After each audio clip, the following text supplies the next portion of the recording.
सभी साथियों को मेरा नमस्कार। मैं अमन शर्मा, कर्मचारी संघर्ष मोर्चा का प्रदेश अध्यक्ष। साथियों, जैसा कि मैं देख रहा हूं कि आए दिन कुछ हमारे साथी जो है कि लोगों को गुमराह करने की कोशिश कर रहे हैं।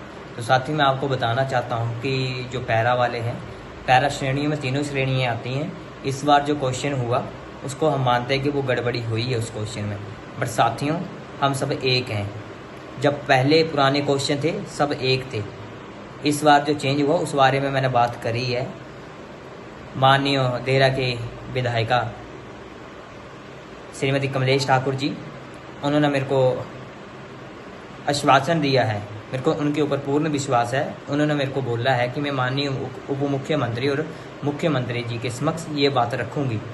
तो साथियों, जब मैं उप मुख्यमंत्री जी के समक्ष मिला था तो उन्होंने भी मेरे को यही चीज़ बोली थी कि आप लोग पैरा पॉलिसी में ही आते हैं।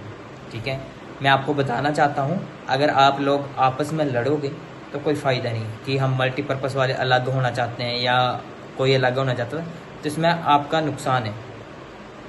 साथ ही मैं आपको बताना चाहता हूं कि अगर हम एक रहेंगे तो सबका भला होएगा। ठीक है, तो कोई अलग नहीं है। आप इस बार धर्मशाला शीतकालीन सत्र में पूर्ण सहयोग करें हमारा, और जो होगा वो आपके सामने होगा। और इस बार मैं आपको बताना चाहता हूँ, मैदान भी हमारा होगा और जलवा भी हमारा होगा। बस ये है कि आपका साथ चाहिए।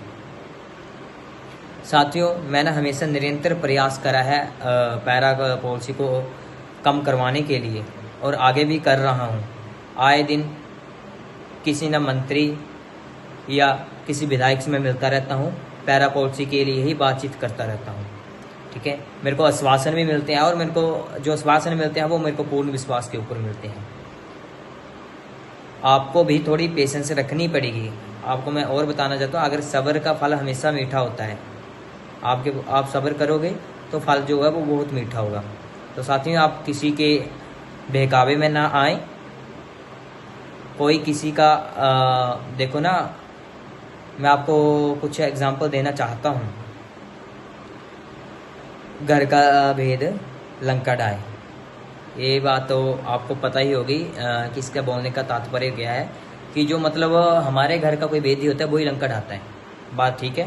तो मैं आपको बताना चाहता हूँ साथियों, आप लोग साथ में रहो तब हमारा कुछ होगा, वरना किसी का कुछ नहीं होगा।